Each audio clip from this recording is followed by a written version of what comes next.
पाकिस्तान की जो nuclear delivery systems थे, they were not functioning. That was a bluff. अगर इंडिया फर्स्ट स्ट्राइक कर देता तो,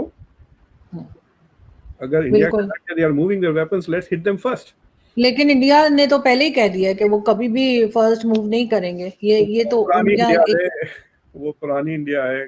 हम इसको बहुत लाइटली ले रहे हैं और अगर आपने इसको सही नहीं किया तो ये मुल्क तबाह हो जाएगा। मतलब ये बिल्कुल तबाही की तरफ जा रहा है। टूरिज्म देखें आप, कश्मीर में डोमेस्टिक टूरिज्म मेरे ख्याल से कुछ 2-3 मिलियन लोग गए पिछले साल, तो जाहिर है कश्मीरियों का फायदा तो हुआ होगा ना। भारत का एक शहर पाकिस्तान के पूरे सूबों से ज्यादा प्रॉपर्टी टैक्स इकट्ठा करता है, मगर हुकूमतें मुल्क को पैरों पर खड़ा करने के दावे किए जा रही हैं। सर, कारगिल तो एक बहुत बड़ा ब्लंडर था पाकिस्तान की तरफ से। उनके मेजॉरिटी लोग ये बिलीव रखते हैं, even my self, I think it was a blunder. मतलब मुझे लगता है कि आपकी सारी जंगें ब्लंडर्स की हैं, हाँ, लेकिन ये तो बहुत ही बड़ा था। ये तो ऐसा था जिसको फौज तक मान गई कि ब्लंडर है, बाकी वो तो फौज नहीं मानती ना, इसको फौज ने भी एक्सेप्ट किया। आज बल्कि मैंने टाइम मैगजीन में एक आर्टिकल पढ़ा है जो किसी ने लिखा है कि अगले कुछ सालों में अमेरिका की इकोनॉमी के बराबर आ जाएगी भारत की इकोनॉमी।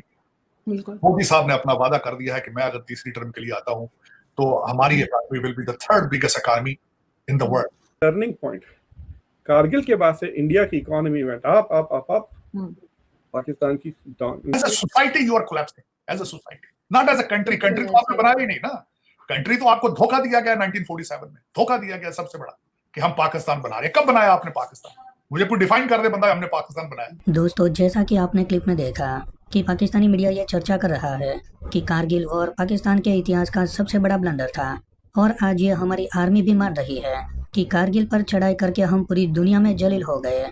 उसी के बाद से भारत की इकोनॉमी ऊपर जाने लगी और हम नीचे से नीचे चले गए।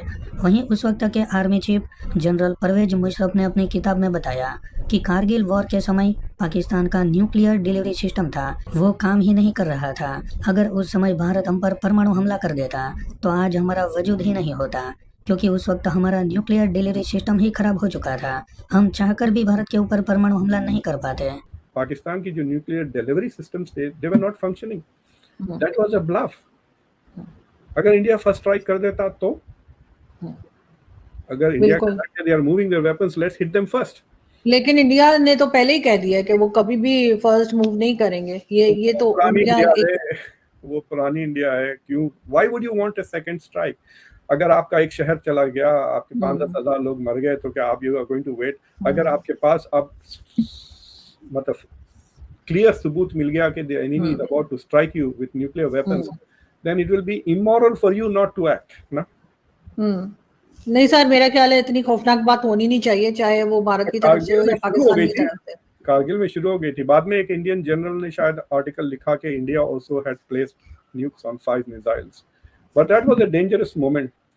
बहुत ही इंटरेस्टिंग चीज है कि दुनिया में सिर्फ 2 बार न्यूक्लियर पावर्स के बीच में कन्वेंशनल जंगें हुई। एक ये कारगिल है 1999 का, और 67 में चाइना 67 में चाइना और रशिया के बीच में जो झड़पें हुई थी बॉर्डर्स पर, जिस कारगिल की तरह।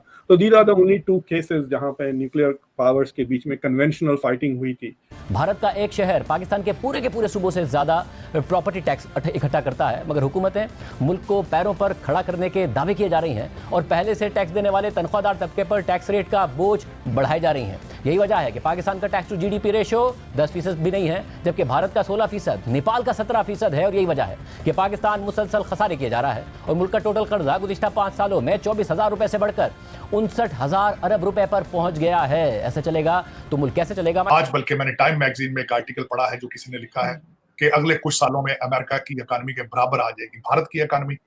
मोदी साहब ने अपना वादा कर दिया है कि मैं अगर तीसरी टर्म के लिए आता हूं तो हमारी economy will be the third biggest economy in the world, right after America, China, Japan को वो सुपरसीड करके तीसरे नंबर पर आ जाएंगे। और लग रहा है वे उनकी स्पीड है जिस तरह वो ऐसे चल रही है। आपके इंटरनल हालात ये हैं कि आज मैं थोड़ा सा उसके बारे में बोलना चाहूंगा कि आपके 3 अटैक हो चुके हैं केपीके के अंदर, आपकी टीटीपी के। उसके बाद आपके मैंने अभी मुझे के 12 खरब के नए प्रोजेक्ट्स इस गवर्नमेंट ने अप्रूव कर दिए हैं जाने से पहले, और किसी को कोई पता नहीं है। बल्कि मैंने आज ट्वीट किया है, आई एम शॉक्ड कि विद इन 30 मिनट्स उसके तकरीबन 8,000 व्यू हैं। ट्वीट सिर्फ मैंने ये की थी।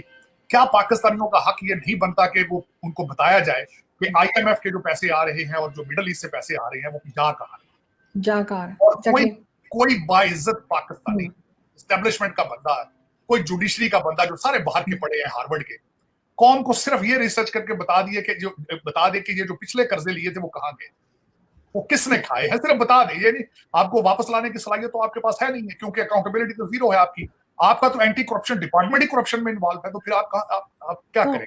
लेकिन सर हमारे यहाँ तो यह हाल है कि एक जो सिविल जज की वाइफ ने अपने मेड को, जो बच्ची थी, उसको मार के बिल्कुल मरने वाली हालत कर दी है, और टीवी चैनल नाम नहीं ले रहे, कह रहे थी सिविल जज की बेगम साहिबा हो गई है जमानत, उसकी बीवी की जमानत हो चुकी है, हालांकि वो सिविल जज है। इवन पाकिस्तान में भी लोग यही बात करते हैं कि अब इंडिया को हमारे साथ, यानी कि पाकिस्तान के साथ जो है अब उस तरह से जो एक रेगुलर एक होती हैं जंगे वंगे होती हैं या लड़ना, वो उसकी ज़रूरत नहीं पड़ेगी, क्योंकि वो इतनी ज़्यादा डेवलपमेंट करके और टूरिस्ट बुला के एक इम्प्रेशन जो है वो बन जाएगा। उसमें इस्लामिक कंट्रीज भी शामिल हैं जिन्होंने इन्वेस्टमेंट की है।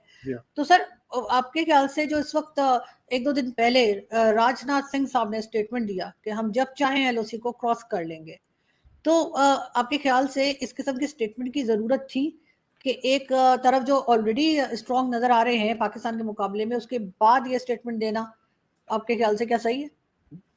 देखिए, इसमें 2 सवाल है, so will take them one at a time. तो जहाँ तक कि कश्मीर का सवाल है, I think the boat has left. जहाँ तक कि पाकिस्तान का सवाल है कि I think the game is over. Investments Muslim Saudi Arabia और यूनाइटेड अरब एमिरेट्स ने इंडिया के साइड के कश्मीर में ज़्यादा इन्वेस्टमेंट किए हैं बनिस्बत आपके कश्मीर में, राइट? डेफिनेटली। हाँ, दूसरी चीज़ ये है कि इट आल्सो टेल्स यू कि ये जो OIC को लेकर कश्मीर का मुद्दा, पाकिस्तान का एजेंडा था, वो भी ख़त्म हो गया है permanently, right? Muslim countries are now closer to India than they are to Pakistan, specially important Muslim countries, Saudi Arabia को ले लें, UAE को ले लें और इजिप्ट को ले लें। तो जब कश्मीर की GDP पर कैपिटा पाकिस्तान से 2-3 गुना हो जाएगी, तो कश्मीरीज क्या ये सारी चीज़ें छोड़कर फिर पाकिस्तान में जाएंगे, फिर वो करप्ट लीडर्स उनको लूट लेंगे? जितनी भी तरक्की हुई है, तो हमें हाइपोथेटिकली होगा तो नहीं, बट आई थिंक हाइपोथेटिकली लोगों का जो है सो सोच में फ़र्क ज़रूर आ जाएगा कि we are happy here, we are safer here, violence इतना कम हो गया है और इन्वेस्टमेंट्स हो रहे हैं। भाई टूरिज्म देखें आप, कश्मीर में डोमेस्टिक टूरिज्म मेरे ख्याल से कुछ 2-3 मिलियन लोग गए पिछले साल, 2.7 मिलियन या 4.7 मिलियन, मुझे अच्छी तरह से फिगर याद नहीं आ रहा, 47 लाख लोग गए हैं कश्मीर। तो जाहिर है कश्मीरियों का फायदा तो हुआ होगा ना। बोट्स में रह रहे हैं, खा रहे हैं, पी रहे हैं वहाँ पर, so the local economy should be growing well. So I have a feeling कि वो अब ख़त्म हो गया है वो कश्मीर का मसला। जहाँ तक कि पाकिस्तान की तरफ जो सिंपैथेटिक जो भी था पहले कश्मीर में, I don't think that is going to continue to some extent.